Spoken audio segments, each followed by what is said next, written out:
Hi hello everyone. இன்றைக்கி நம்ம desiccated coconut எப்படி ரெடி பண்ணலாம் அப்படிங்கிறத பார்க்க போகிறோம்.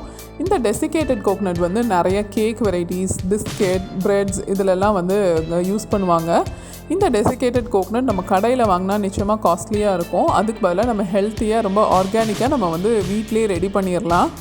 இதுக்கு நான் ஃபஸ்ட்டு வந்து தேங்காய் வந்து நான் இங்கே எடுத்து வச்சுருக்கேன். நான் தேங்காவை திருவி வச்சுருக்கேன். இது தேங்காய் எப்படி செலக்ட் பண்ணணும் அப்படின்னு பார்த்தீங்கன்னா, நல்ல முத்தின காயாக விளைஞ்ச தேங்காயாக நம்ம வந்து செலக்ட் பண்ணிக்கணும். அந்த மாதிரி இருக்க தேங்காயிலேருந்து இந்த ஒயிட் போர்ஷன்ஸ் மட்டும் நம்ம வந்து திருவி எடுத்துக்கலாம். அப்படி திருவுறதுக்கு வேண்டாம் அப்படின்னு நினச்சிங்கன்னா, நீங்கள் வந்து நார்மலாக அந்த கேரட், சீஸ் எல்லாம் திருவுவோம் இல்லையா, அந்த கிரேட்டரில் கூட அந்த ஒயிட் போர்ஷனை மட்டும் கூட நம்ம கீறி எடுத்துகிட்டு அதில் லைட்டாக கிரேட் பண்ணி எடுத்துக்கலாம்.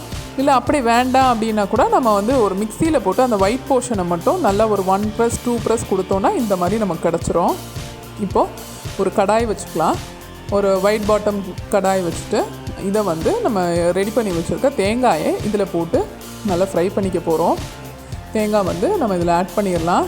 ஆட் பண்ணிவிட்டு நல்ல ஒரு மீடியம் ஃப்ளேமில் இதை வந்து கருக விடாமல், அந்த கலர் மாற விடாமல் நல்லா ரோஸ்ட் பண்ணிக்கணும். இதில் இருக்க மாய்ஸ்சர் கண்டென்ட் எல்லாமே வந்து எவாப்ரேட் ஆகிற அளவுக்கு நல்லா ஸ்லோ குக் பண்ணி நம்ம வந்து இதை வந்து ஃப்ரை பண்ணிக்கணும். அவசரப்பட்டு தீயை ஹையில் வச்சுட்டோன்னா கலரும் மாறிடும், நம்மளோட டிஷ்ஷும் நல்லா வராது. கோகோனட், டெசிகேட்டட் கோகோனட் நல்லா இருக்காது. ஸோ இந்த மாதிரி நல்லா மீடியம் ஃப்ளேமில் வச்சு இந்த மாதிரி வறுத்து விட்டிங்கன்னா கலர் நல்லா கொஞ்சம் லைட்டாக மங்குற மாதிரி இருக்கும். இந்த மாதிரி நல்லா ஸ்லோ குக் பண்ணணும். இதை நீங்கள் தொட்டு பார்த்தீங்கன்னா அதில் இருக்க மாய்ஸ்சர் கண்டென்ட்லாம் நல்லா குறைஞ்சிருக்கும், பார்த்தாலே தெரியும் நமக்கு. இந்த மாதிரி நல்லா ஸ்லோ குக் பண்ணிவிட்டு நம்ம வந்து இதை ஆற விடலாம்.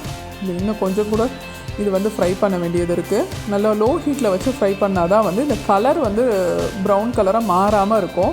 ஆனால் அதே டைமில் நமக்கு ஃப்ரையும் ஆகி இருக்கணும். அப்படி வந்து நம்ம ஃப்ரை பண்ணணும். இந்த டெசிகேட்டட் கோகோனட்ஸ் வந்து நிறைய பிஸ்கெட்ஸ், தேங்காய் பிஸ்கெட், அப்புறமா தேங்காய் பன் இதுக்கெல்லாம் வந்து யூஸ் பண்ணுவாங்க.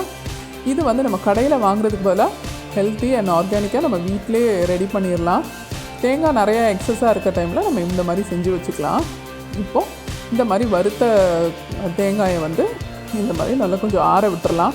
ஒரு 1/2 hour to 45 minutes நல்லா இது வந்து ரூம் டெம்பரேச்சருக்கு நல்லா ஆறின பிறகு இன்னுமே கொஞ்சம் நல்லா கிறிஸ்பாகிடும் நம்மளோட டெசிகேட்டட் கோகோனட்.